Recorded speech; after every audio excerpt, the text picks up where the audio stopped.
In this episode of Forge and Anvil, we will talk about the young men arrested in Wisconsin for reading the Bible aloud in protest towards a child drag show.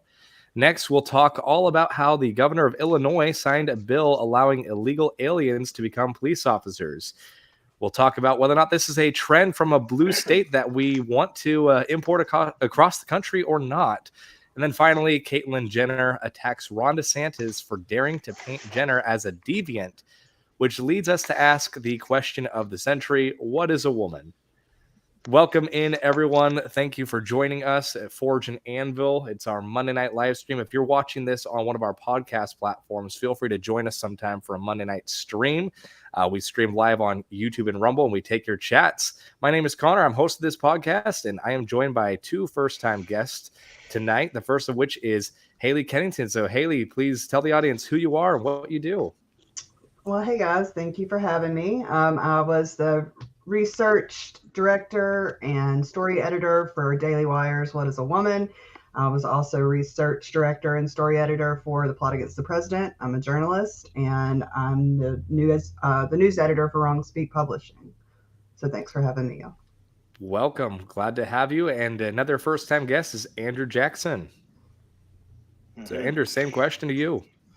Yeah, well, I was a senior leadership pastor in two large churches for 22 years. I'm an author.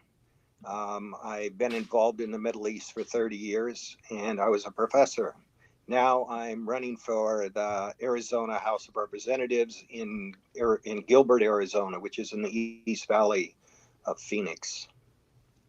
Excellent. Well, glad to have you. We'll definitely talk a little bit about your candidacy as it becomes relevant to the conversation. And then, of course, as always, regular co-host Michael Aper. Hello, friends. I'm a God-fearing student of Scripture, and I'd love to see the righteousness of God brought upon the people of God. Excellent. And if you have not already followed us on Twitter, feel free to do that at Forge and A. Let's get into our first story. This is from the Sentinel. It was worth it. Young street preacher arrested at Wisconsin drag event.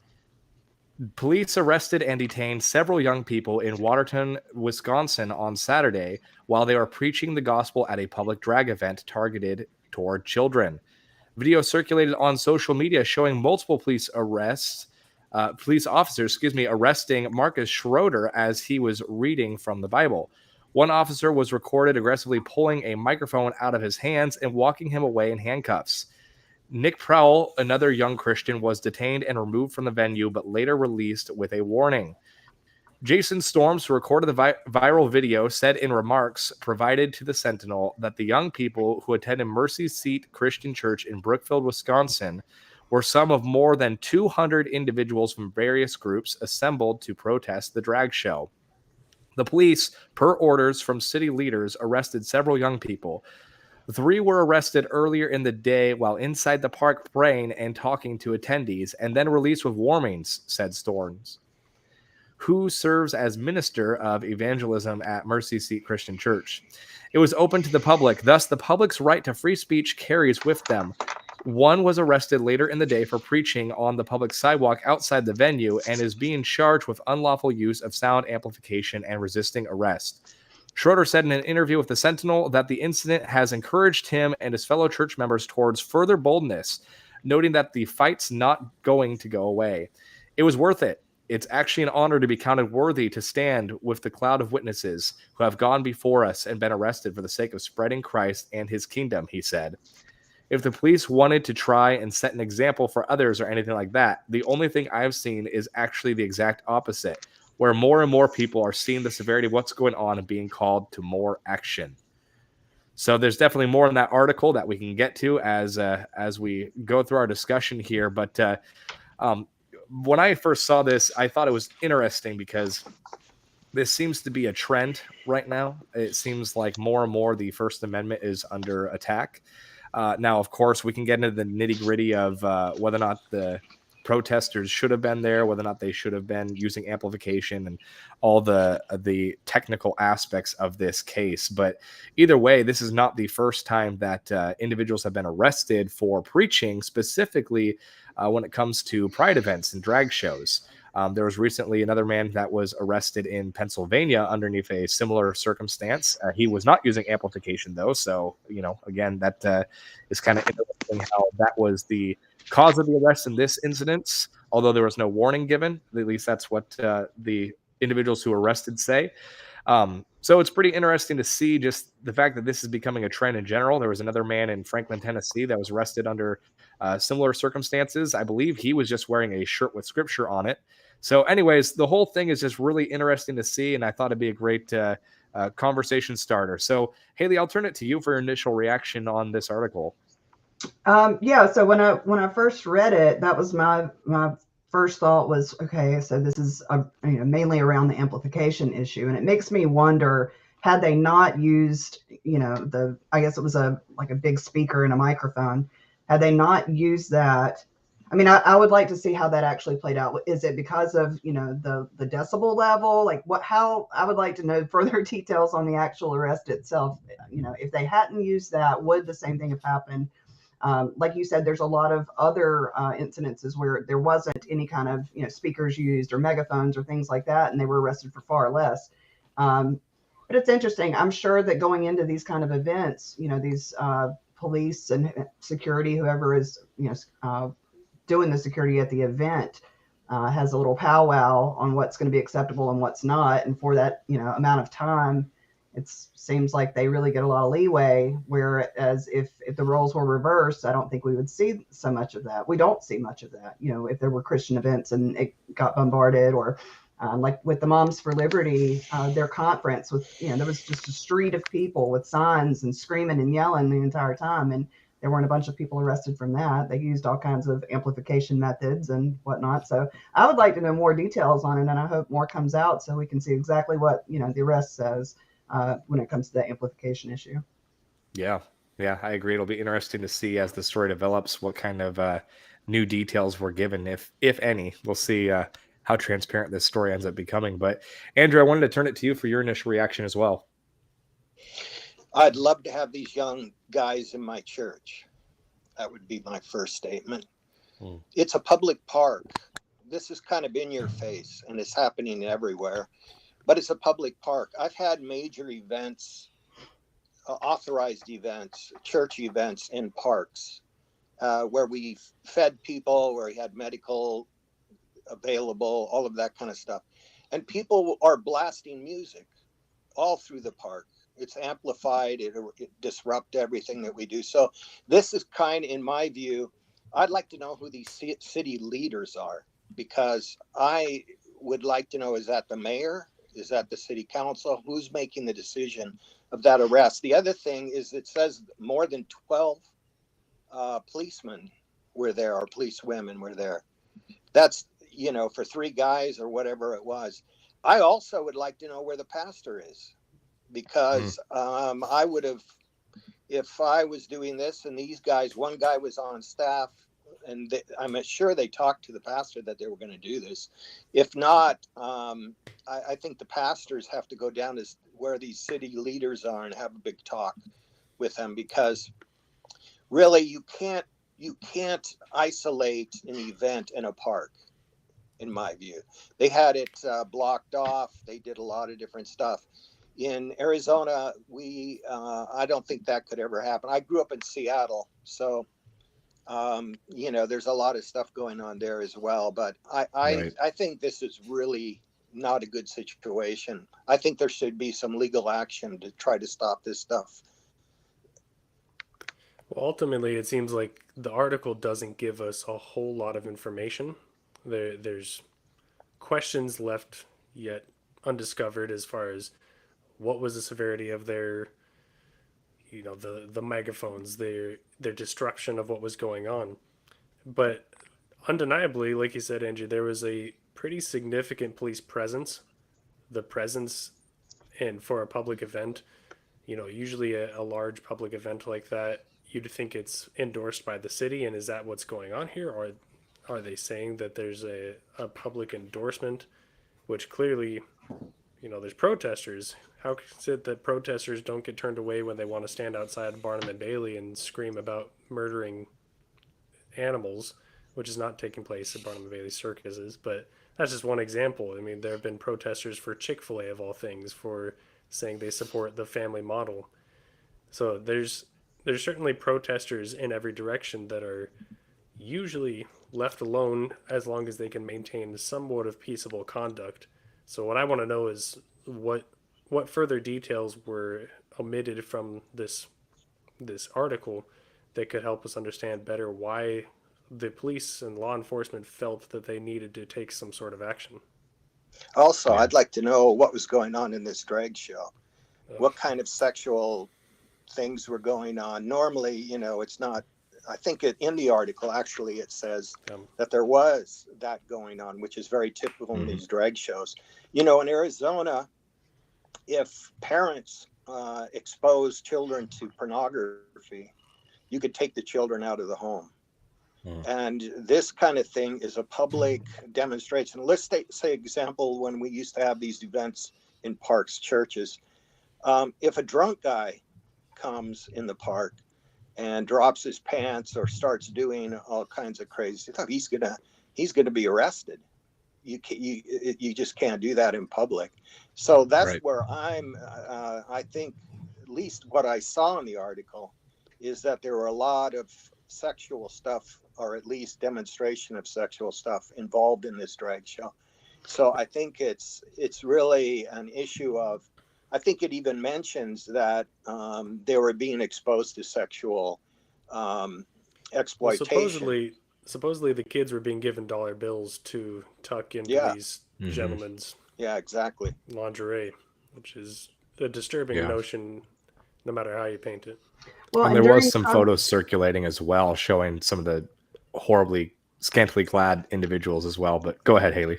I was going to say, during Pride Month, I remember seeing a video, and I can't remember what city it was in, but someone had called the police station and asked them, like, what are the rules with this? I just walked down the street, and there's guys that are showing themselves off and body parts flying all over the place, and there's kids everywhere. What is that not illegal? And the cop told him, like, we have, certain things that we can do and can't do right now, things that we're going to enforce and that we're not going to, basically look over during Pride Month. I'll have to find it.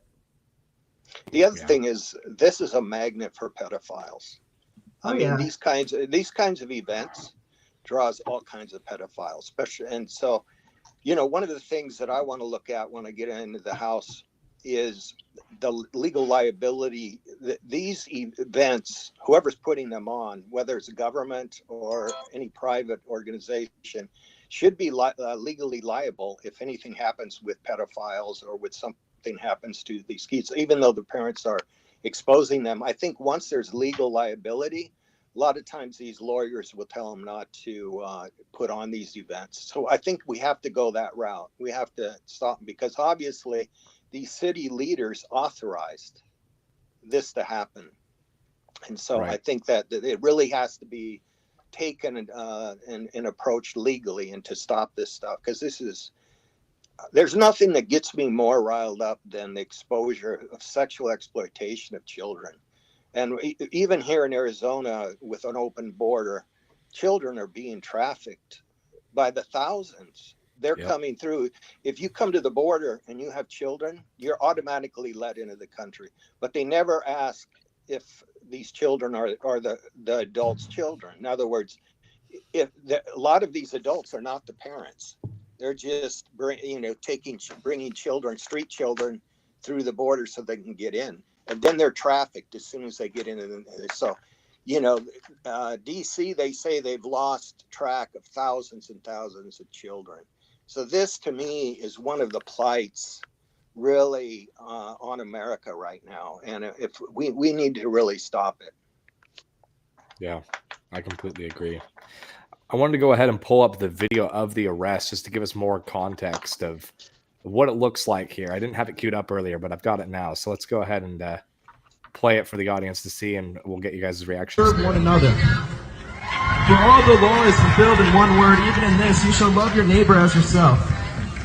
But if you bite and devour one another, beware lest you be consumed by one another. Hey, what are you doing? What is the problem? I'm on vacation. What are you doing? What's wrong? What are you doing? I'm just thinking about my aunt. You didn't give him any warning. You just grabbed the mic. No, this is the same one that we had in here. Yeah, that was in there. It was not over here. What is wrong with you? What are you doing? You didn't give us any warning. Let it go. You guys have been warned. They say we can They say we can speak out here on the sidewalk freely. You can speak, but there's no amplified device. Nobody told us that. What are you doing? Nobody told me that. How come there's no amplification? This. Hey, you guys are acting like thugs, man. You're acting like straight up thugs. Hey, you're taking away my property. He has every right to be out here engaging in speech. He has every right to be out here engaging in speech. There's cars driving by with their radios playing. That's amplified sound. People are standing out here with radios. That's amplified sound. The ordinance has to do with a decibel gauge. You don't just get to pick and choose which amplification you like and which you don't. That's selective enforcement of the law. That's discrimination on the basis of speech. That's what you all just did. Content-based discrimination based on speech. Walk away, because you know you just did wrong. And there we have it. What I find interesting about that video in particular is just the amount of police officers that were engaged in that activity. I mean, what was that? Probably about a good 10 on one side of the fence, another 10 to arrest the one, like, probably 18-year-old man. You know, I mean, it was just ridiculous to see. And it's interesting too, because, you know, you can see in that moment, at least, you know, unless there's prior context, which of course I'm always willing to correct myself if we find additional context, you know, down the road leading up to this event. But it does seem as though immediately the cop grabbed the microphone without any warning to the individual. And what I thought was interesting too is the young man that was actually preaching was not actually preaching down fire and brimstone. I believe he was preaching somewhere in Galatians. So it's kind of interesting as well that it wasn't necessarily this super spicy verse being thrown into the microphone there. But yeah, I mean, I just think that whole thing is wild. But feel free, any of you, to share your thoughts after getting a little bit more context with the video. In the article, there was mention of one of the charges against one of the guys that was arrested for resisting arrest. Is that what we just witnessed? Was him arrested? That was what resisting? You witnessed, was him questioning why they were grabbing the microphone and not letting go of it. And I guess you could say he didn't immediately go limp when they tried to put his hands behind his back. But I think that was a pretty poor excuse to say that was resisting arrest compared to, you know, what we ideally think of when you hear the term resist arrest. Well, he didn't really put up a fight. He just held on to the materials that belonged to him, seemingly. What do you think, Haley? I think you're right. Yeah. I mean, I hope that he tries to sue or at least gets to the bottom of this, because it seems, you know, something's definitely off here. But at the very beginning, you said, or in the middle, you said something about how this wasn't the first time, or that the cop was talking to the kid and said, know this guy before. So I don't know if something happened earlier that we just didn't see. And obviously these are good kids. They weren't going around, you know, tearing things up and being hateful. But it sounds like the cop was already annoyed. He probably didn't want to be there and didn't want to have to enforce, you know, the rights of the drag show, for that matter. We don't know, you know, but I think there's a lot more to the story that we don't know yet. There's got to be more to it than just this. Yeah. Unfortunately, we'll probably never fully know. Mm-hmm. But I did want to use this as a kind of launching pad into this next story here. Because this is kind of a similar vein in terms of it has to do with law enforcement, but this is with the Daily Wire. The Illinois governor signs bill allowing foreign nationals to become police officers. Governor J.B. Pritzker signed a bill on Friday that allow foreign nationals in the state to become police officers. The bill, which was opposed by some police groups, including the Fraternal Order of Police, was one of 130 bills Pritzker signed on Friday. Effective immediately, foreign nationals will now be able to become police officers in the state. The law, HB 3751, says that foreign nationals who are legally authorized under federal law to work in the United States, or any foreign national who is an individual against whom immigration action has been deferred by the U.S. Citizenship and Immigration Services under the Federal Deferred Action for Childhood Arrivals process, can apply to become a police officer in the state. The Fraternal Order of Police, FOP, condemned the bill earlier this year after it passed in the state house. What message does this legislation send when it allows people who do not have legal status to become the enforcers of our laws? The group said in a statement. This is a potential crisis of confidence in law enforcement at a time when our officers need all the public confidence they can get. During debate on the bill, Illinois State Senate Senator Chapin Rose said it would be a fundamental breach of democracy to allow non-citizens to arrest American citizens. It's just a fundamentally bad idea, Rose said in May. I don't care whether it's individuals from Australia. They should not be able to arrest a United States citizen on United States soil. Illinois has been facing shortages of police officers as the state and major metro areas like Chicago have pursued policies largely opposed by police. So it goes on to talk a little bit more about Pritzker and some of the controversial bills that he's signed, but we won't get into all that. I thought it was just interesting in this particular article because we see that so often these blue states will enact this type of legislation, and then it gets imported out to the rest of the country. Oftentimes, places like New York or Illinois or California are oftentimes the testing grounds for some of these policies. And this is one that I know that there are some people here that are DACA recipients that are good individuals, and we can recognize that.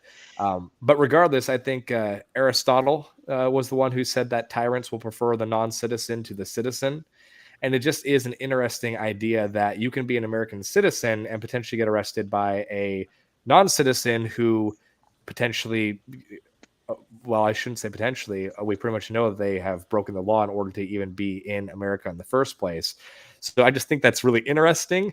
And of course, with the type of arrest that we just saw in the last story we covered, it doesn't exactly build a lot of confidence when we are thinking about what individuals may be enforcing the laws behind the badge. But Andrew, I'll turn it to you for your initial reaction, because you're in Arizona and you're looking to run for public office there in Arizona. And Arizona is a state that's on the border and is allowing a lot of these individuals to flood into our country. So your state, even though you're looking to be a state senator, or excuse me, a state representative, you really will be affecting a lot of the country with your legislation. So I'd love to hear your initial reaction to the article, as well as your thoughts around just this type of legislation in general.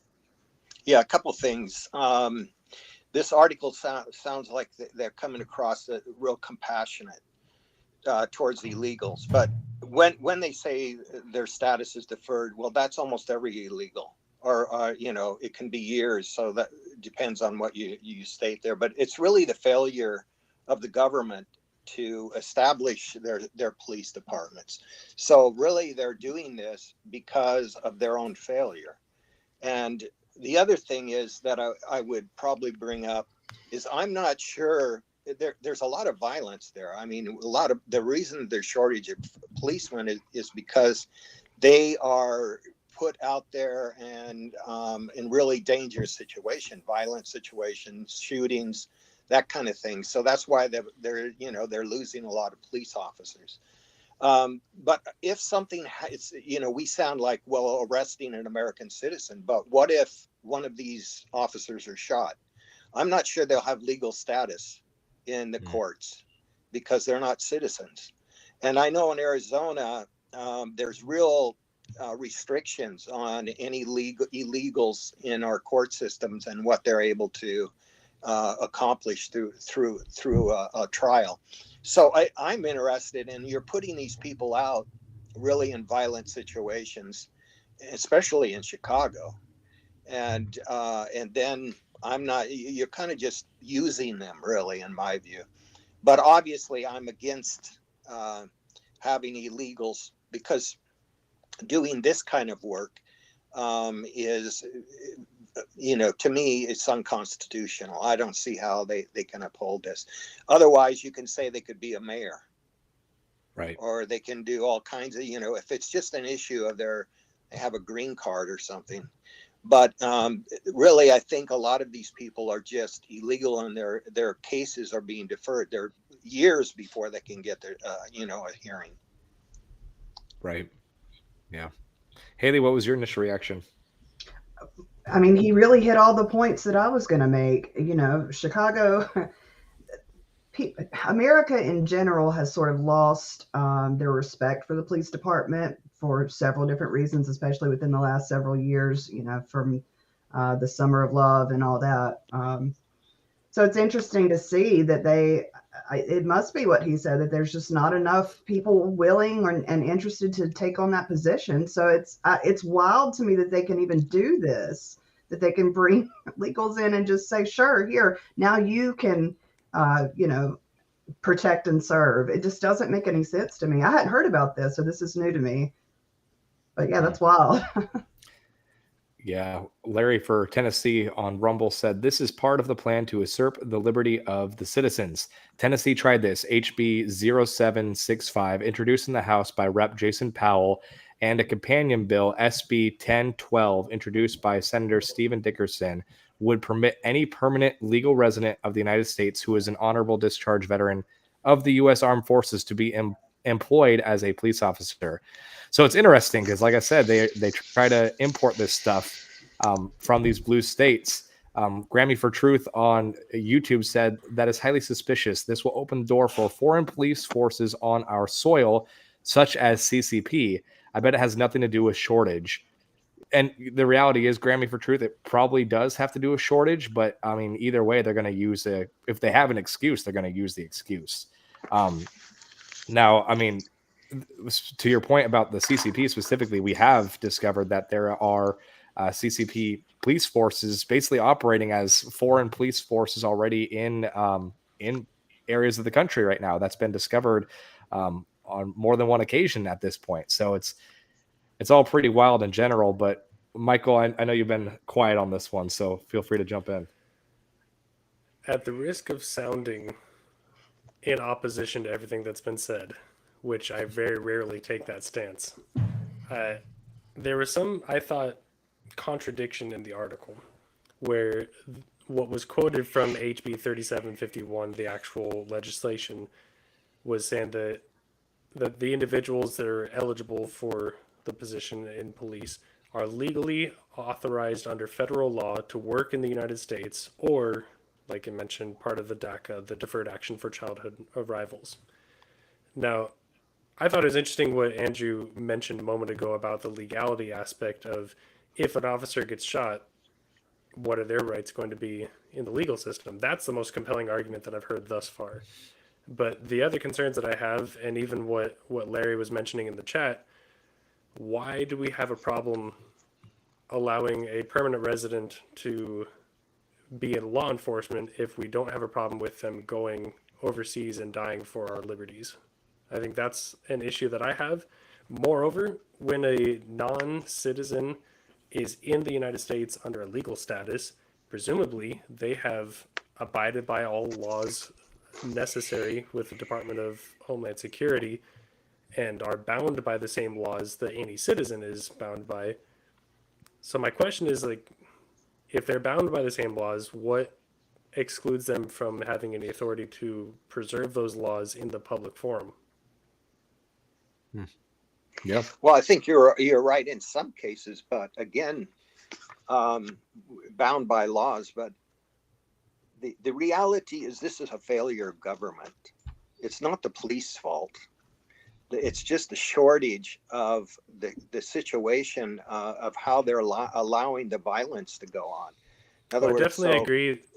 I agree that it's the previous legislation that's caused the shortage and decentivized individuals who are citizens from wanting to be in law enforcement. Yeah, but this opens the door to bringing in foreigners. It doesn't have to be illegals coming across the border or whatever. They can start giving green cards and bringing people in to be police. It's a real dangerous, because police really are supposed to represent the community. It's almost like a jury. Otherwise, you're bringing in illegals to be on juries, for example.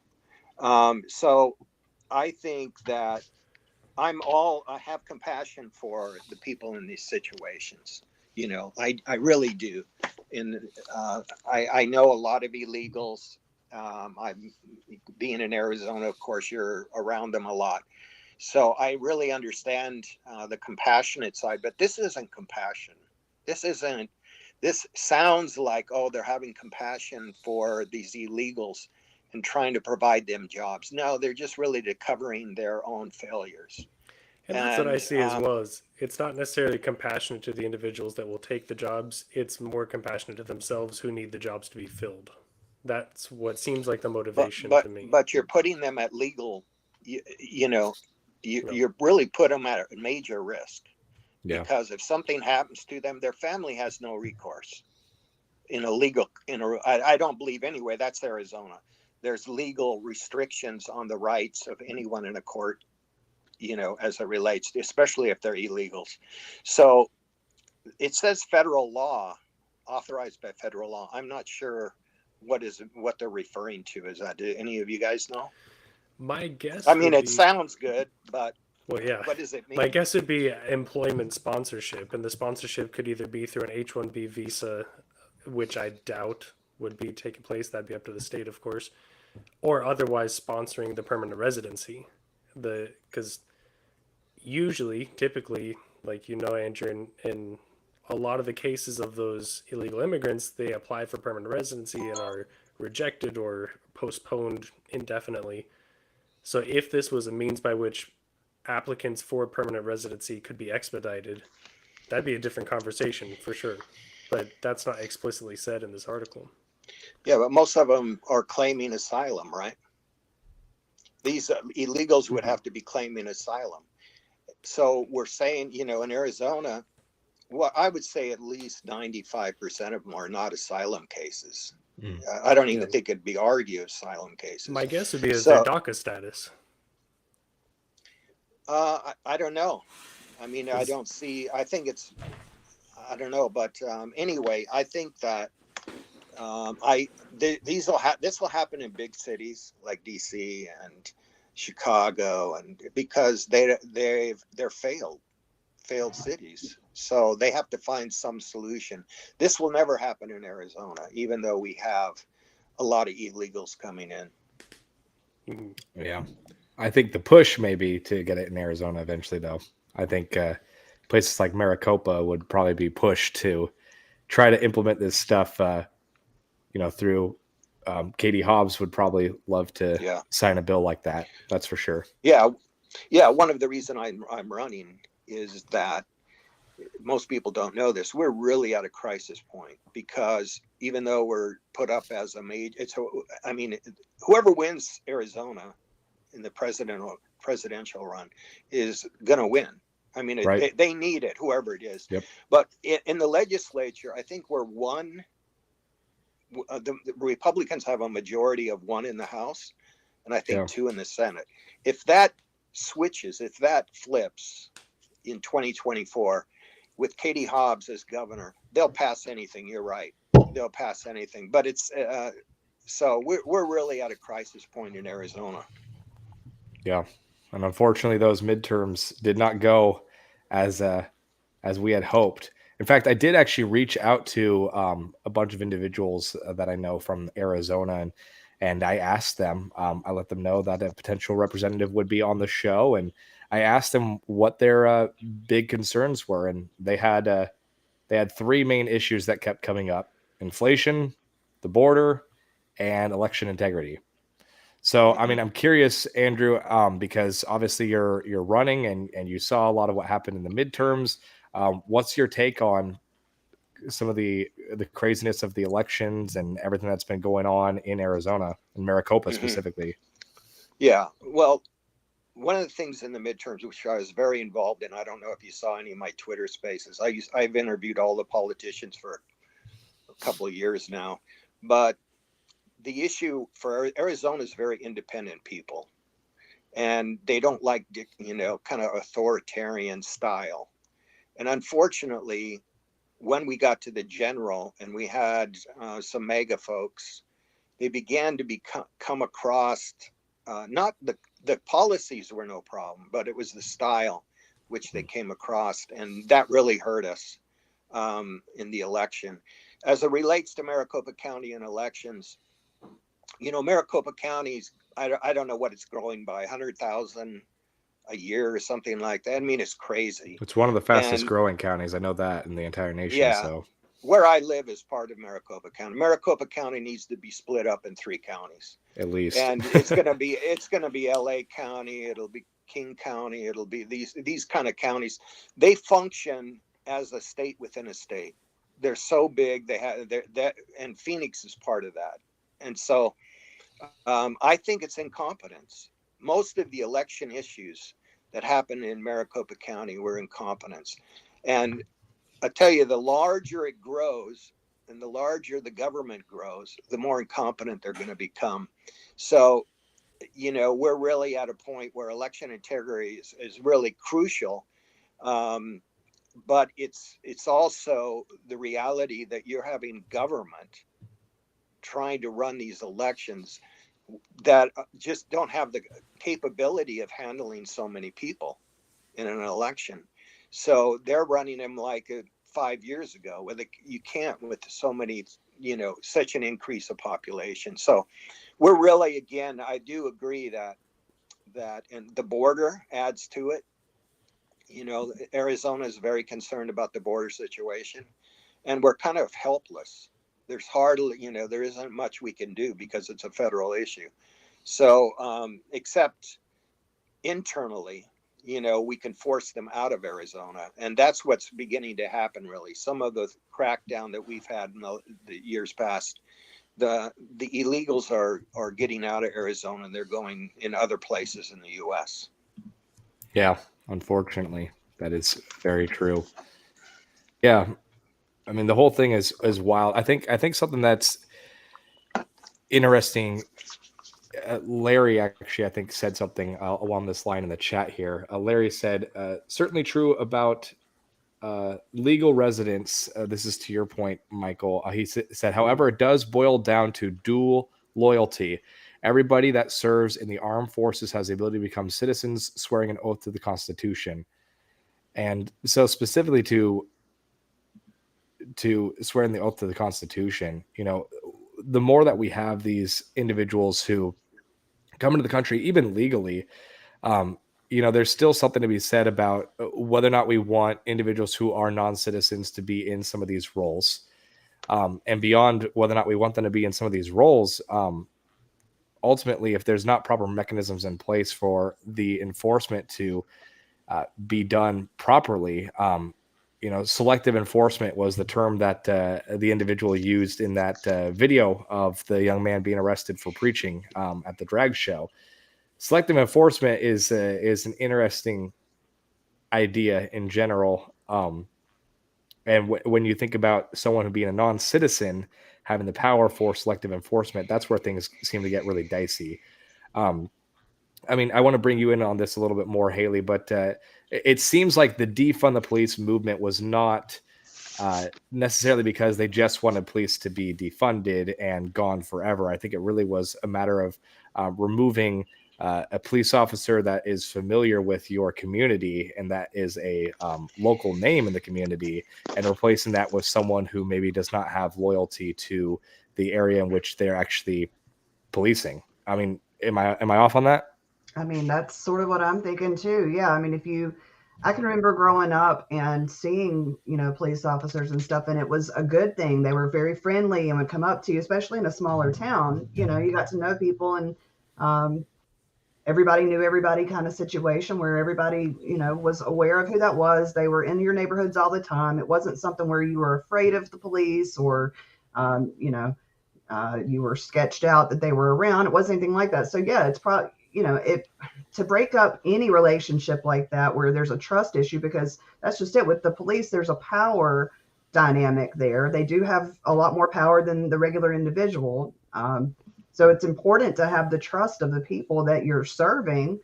So yeah, I mean, I think it has a lot to do with it. I think there's an underlying Marxist, undercurrent there too. But yeah, breaking up that relationship is the first step, I would think. When you lose trust in something like that, everything else sort of falls apart from there. Yeah. I think this is also strategic. These cities are doing this strategically because once they become police officers, which is a major step. They're going to be given the vote. They're going to be allowed to vote. They're going to be able to run for office. It's just a stepping stone. It's a strategic stepping stone for these major cities. We saw it in DC as well. Mm-hmm. You know, it's all moving in that direction in these major cities. And so I think, I'm not even sure this will be upheld, but it came through the legislature. I mean, the mayor signed it, but it passed the legislature. So, you know, it's pretty crazy that they're going this way, but I'm telling you, it's a strategic move to allow them. Next step will be, oh, they're police officers. Look what they've done. Let's give them the vote and also let them run for office. Yeah. So I don't see how they can stop that if they're going to allow them to be police. Yep. Non-citizens already granted the right to vote in certain elections in New York, I believe, as well. Local yeah. elections. Yeah.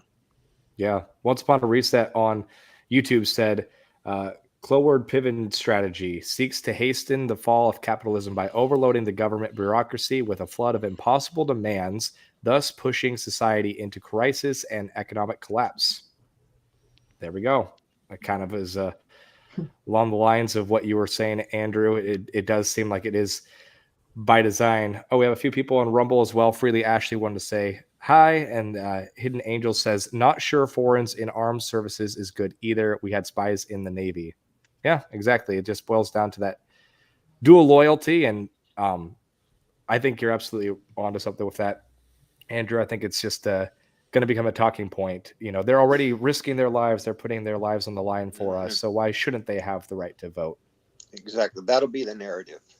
Mm-hmm. Yeah, 100%. Well, speaking of narratives, I want to jump into our next story because this is a narrative, that's for sure, on transgenderism as a whole. Caitlyn Jenner, this is her tweet that went viral on Twitter. She said, "My dad stormed the beaches of Normandy and survived. I became the world's greatest athlete in our bicentennial and was the first person in the world to put up our flag. Why? Because I love America. Meanwhile, Ron paints me as a deviant in society. Go home, Governor Ron Desantis." So I wanted to bring up this tweet, not necessarily to focus in on everything from Ron DeSantis to the 2024 primary, as much as to focus in on what Caitlyn said there, because Caitlyn said that Ron DeSantis is painting Caitlyn as a deviant, and I think that is interesting because ultimately Caitlyn has been marketed as a Republican conservative individual, but of course Caitlyn is one of the first individuals to embrace transgenderism and really make it a public spectacle. So what's interesting here is this is kind of one of those moments where we sort of do a purity test, not because we like purity tests, but because we have to ask ourselves, where do we draw the line as a movement, as a party, so on and so forth? Who is an ally versus a co-belligerent? And that's what I wanted to explore a little bit. And Haley obviously has a lot of work in this area specifically. She was on the very popular What is a Woman documentary. And I'd love for you to talk a little bit about your involvement in that, Haley, as well as your reaction to Caitlyn's tweet. But I really do think What is a Woman is one of the largest game changers that we've seen in terms of shifting the narrative in favor towards what we would call Team Sanity. But go ahead and give us your initial reaction there, Haley. Well, I'm really honored to have been a part of it. It was an interesting few months working on that film. I learned a lot from it, but I agree. I think that the film itself was basically just letting them speak and asking them, questions to try to defend their stance. So I've had so much hate since then. I mean, it's been incredible, but as far as Caitlyn goes, I have to draw a line because being conservative is a pretty simple concept, in my opinion. And I think that people can vote however they want to vote.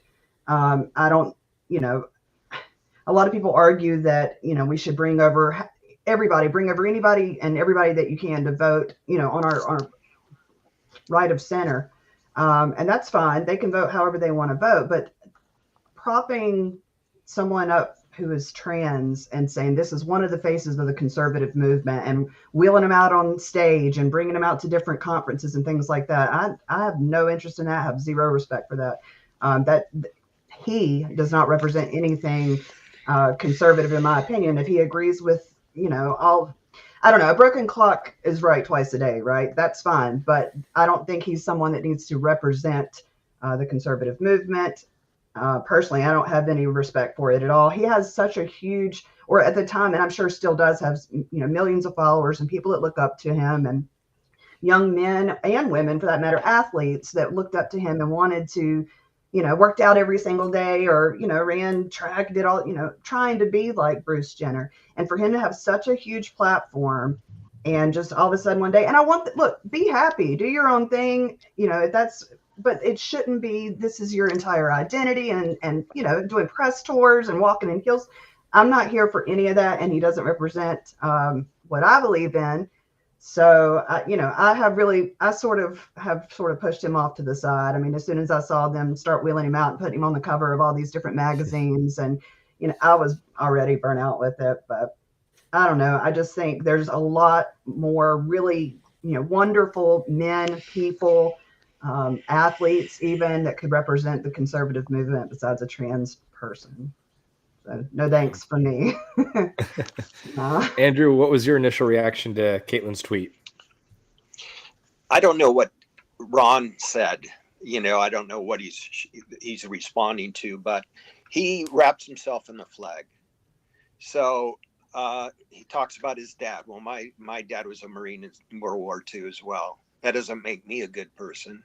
And the whole idea of being a great athlete, there's many great athletes that live terrible lives. So being an athlete is not any kind of, issue on the moral issue, bringing morality to the person. So I think instead of dealing with the whole reality of his own condition, trying to bringing an argument in for morality, objective morality, he just wraps himself in the flag. And I agree with the fact that conservative movements are being taken by this. I mean, if conservative viewpoint is simply because the guy's holding a flag, that means nothing. And that was a long time ago, that he did that. So, to me, his father doesn't have any reflection on his own moral character or being a great athlete or holding up the flag at that time. That was what they did back then. That's not a moral statement per se. And I agree that the conservative movement related to him is being taken, in my view. And we really have to be careful. If we don't have an objective moral standard of what is right and wrong, then, we've lost that. To me, that's at the core of conservative thought. Otherwise, we talking about these drag shows, so what, they're going to bring up their father fighting in World War II as well. So I agree. We really need to be careful as a conservative movement. Otherwise, we're going to be undermined. And I think that we have to have, again, a morality, not just experience or feelings or those kinds of things. Yeah, I agree. Andrew's exactly right. The merit of an individual is not measured by their perceived patriotism, but by the ideologies that they promote. So the artist formerly known as Bruce, being a representation of the United States, 30 years ago, maybe more, is not any indication of their dedication to the Constitution, to truth. I mean, clearly there's a skewed perception of truth. Like Andrew, you're saying, an objective reality of truth it's long gone for most of the country, and we espouse ourselves. I say we, I mean the American people tend to lean towards relative morality and no longer base ourselves in an absolute authority of truth and of what is good and what is evil and what is moral, which we find in Scripture. I think many conservatives are called by the left these Christian nationalists and white conservatives, whatever. We like to have all these names as if conservatism is 100% aligned with Christianity, which I don't think it is entirely. Right. There's a lot more to being a Christian than voting Republican. There's a lot more to being conservative than voting Republican as well. But if Caitlyn Jenner wants to vote for Donald Trump, then they have every right to do so. And he clearly has a huge following and a lot of influence. I mean, he's the first guy to be Woman of the Year, so that's a lot of achievement. And clearly, I'm sure he would have. influence. I'm sure he would advocate too with biological men competing in women's sports. Actually, I think I he's don't know. against it. I Yeah. think he was Against against that? it as well. He spoke Yeah, out believe against it or that. not. Which is Yeah. where the Well- inconsistencies come through. Right. Well, he did it. He did it then. If he was transgender back when he was an athlete, He's playing both he's- sides. it's Yeah. I don't know. Well, It's he's a product this- of a that- generation that still holds on to a lot of those conservative values, and I think he's trying to reconcile the newness of his progressive actions as a woman and reconcile that with the traditional values that he was raised up with, undoubtedly by his father, who served our country well. Do you know what Ron DeSantis? Does anyone know what Ron DeSantis? What he's responding to Ron DeSantis? Because I don't think I've heard Ron DeSantis say that. I don't remember what the original thing that Caitlyn was responding to exactly was, but I believe I saw an ad that was from the Ron DeSantis campaign that was kind of trying to paint Trump as being to the left of Ron DeSantis, and I believe Trump's embracing of Caitlyn Jenner was kind of the focal point of that ad. I could be wrong about that, so anyone in the chat, feel free to fact check me on that. But I think that was an ad that I saw that was from DeSantis' campaign.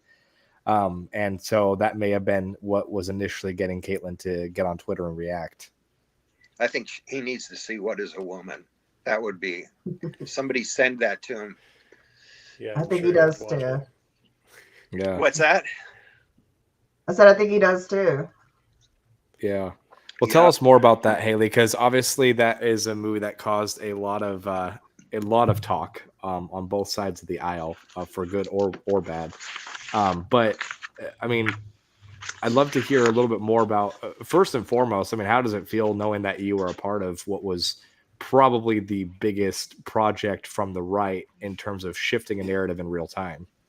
Well, like I was very lucky to be a part of it. It was a lot of fun to do. I love working on films. I worked in post-production, so what I sort of got, I would be told, okay, this section of the film, we're looking for this or that, and I would go and scout different clips and different media sources, and sort of push up to my editor, who would then decide, what would make the cut, sort of. But that's a lot of fun too, but it's staring too long into the abyss kind of thing. I did that for, sometimes 14, 16 hours a day. And all I'm looking at is this nonstop. And I'm looking at, these injuries, these mutilations to bodies. And I'm watching the social contagion, especially during COVID, when everybody was sort of locked in their house and antisocial, and people were going online to look for certain communities to help affirm their mental illness, delusions, unstableness, however you want to put it. But that was interesting to see, sort of evolve. But yeah, I mean, it was a lot of fun to work on. And I don't think any of us really had any idea the amount of, well, like I said, you get it from both sides. Like as much praise as we get for it, the hate's there too. I mean, it's pretty bad from the other side. they aren't happy about it at all. But like I said, there was nothing that, it was just a very simple, tell us about yourself. Tell us, how do you feel about this, and this, and having these doctors on, and say, yeah, these kids, they get these surgeries and they can never reproduce. We stop their hormone, stop their puberty with hormones, and there's no argument there. That it's just that, and they can't even back up their own arguments. There was an article that came out a couple weeks ago where they, I think it was in BC, where a couple of the people, were like, oh, we can't believe how we were portrayed in the film. And it's like, it was your own words. You were asked direct questions about your life and your beliefs and your lifestyle, and these were your answers. So it's like, you can't backtrack it now, a year later? Like, why now? So anyway, it was a lot of fun, and I'm very proud to have been a part of it, honored to be a part of it. I hope that it's an evergreen film that will continue to affect more lives and wake people up. That was the point.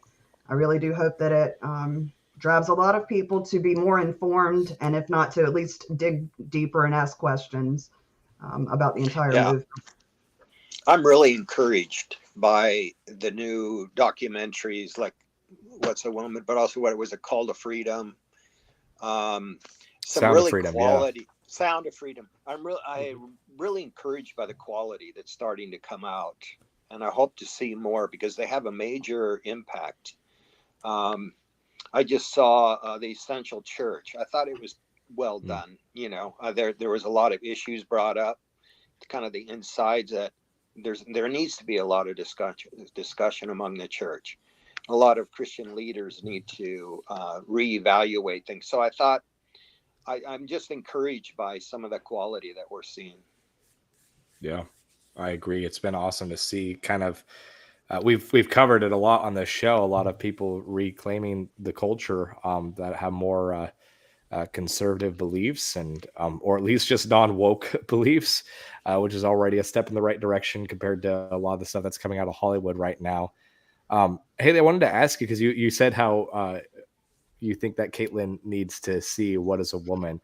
Have any prominent individuals such as Caitlyn, have you gotten a lot of feedback from like those individuals? Anyone that's maybe been swayed by the film in any way? No, it's I've had a lot of, like, I'm on a blocked list on Twitter, but as soon as it came out, it's funny because I'll run up on I'll hear, somebody say, oh, well, look, so-and-so said this. And I'm like, who?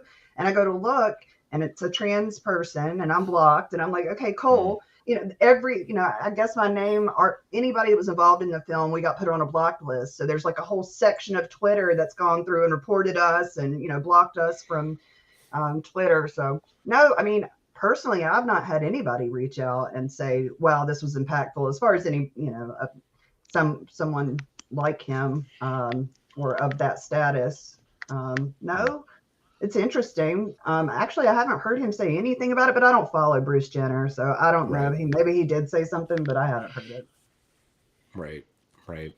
It is just interesting how you want to occupy that sort of space in the, I guess we'll call it the Republican movement because it's not conservatism, but to occupy the space of sort of being the transgender figurehead of the right side of the political aisle, and to see What is a Woman. There's no way Bruce didn't hear about What is a Woman, For sure.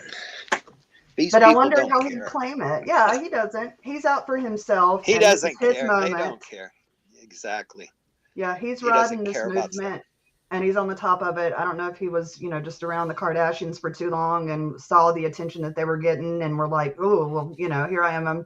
I'm burnout. And I don't know. I mean, he could have just, honestly, like I said, I don't care how people live their lives as long as it doesn't impact mine and my children's lives. That's fine. I don't, do what you want to do. But when you have so many people that follow you and looked up to you and things like that, that's a big deal. And if you can't ride both sides of it. You can't say, these are my beliefs. This is how I feel. This is, and then also walk out on a stage in heels and makeup. It just doesn't, the two, repel each other. So for me, I don't know. I've lost a lot of respect for him. I don't know. The thing too is what you're saying is too many people think they can say don't bother, as long as they don't bother my family. But our culture is bothering our families. This is the thing. All our children, everything is being targeted to attack the family. And so, for parents, children, and so it's impossible to be independent any longer or isolated from culture because it's everywhere. Unless, so I'm finding that a lot. People think that they're able to separate themselves, but it's everywhere. What we're talking about in the transgender movement is everywhere. The schools, everywhere, even private schools. The idea that even if you put your kids into a private school really does not mean they're not teaching that or bringing it up. So, this is where I think that, especially a lot of Christians, I find, or a number of Christians, make a dichotomy between the private life and the public life. So it's like private Christianity. Right. It's permeating the church. And that this whole idea is that, well, a lot of these people that are coming to your church to be discipled are being ripped apart by our culture. And if pastoral leaders aren't going out and helping them, like, these young guys, I would have liked to see pastoral leaders right alongside them, or at least being involved in what was going on. I think we need more of that. But it's impossible. I just say the Red Sea is parted, and you have to choose which side you're going to stand on. Yeah, it's well said. Yeah. No matter what the cost, because there'll be a cost. Yeah. And that's what the guys who were arrested even said, is that I'd gladly do it again and pay that cost to be arrested or to be persecuted for the faith. And that's the image of the disciples that were given. So, yeah. What I would like to say on that too, though, I don't want to go back to an old story, but, I don't think they were preaching. I mean, I think they were just reading the Bible from what I could hear. Yeah. But an article used preaching in a negative way. In other words, and I didn't see them preaching. Maybe it's poor preaching or whatever. I don't know. But I don't see that they were preaching. And then they brought up the Nazis being there. They're going to discredit them all the way. The other thing I would say, there's going to have to be more mentoring of younger people that want to get involved in civil disobedience and involvement like this. There needs to be more training and more mentoring of them, because it looked like they went out there kind of on their own. And you can expect that the police were going to show up. So I just throw that out as something that I think they'd like to see more of, is more of the mentoring, because it's going to lead that way. It's going to lead to civil disobedience and action. And especially with young people, there needs to be more mentoring. Yeah, I agree with that completely. We actually had a chat here. Grammy for Truth on YouTube said, question for the pastor. Do you think we are entering into the great falling away? I don't know if by the pastor you were referring to Michael or Andrew, but either of you are welcome to answer that. Go ahead, Michael. Okay. Yeah, sure. I am a pastor. The question, I'm assuming, is an eschatological question from the perspective of a premillennialist idea. And I know those are some heavy theological words that we're throwing out real quick, but basically there's a perspective in the church, particularly in North America, that's pretty common, that things are going to get a lot worse before they get better. That's the end times perspective. So I think that's what Grammy for Truth is saying here is do I think that we're entering the great falling away? Well,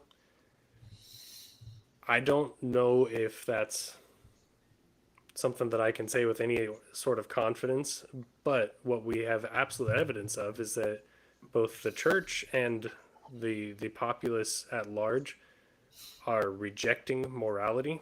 They're rejecting truth. We're leaning away from the truth that God has given to us. And that doesn't necessarily mean, I'm not going to stand here and say that the end times are absolutely here right now. And yet we are called to preach, as Jesus did, repent, for the kingdom of heaven is coming soon, coming near. And to that effect, that message was relevant in first century Rome, and it is still relevant now.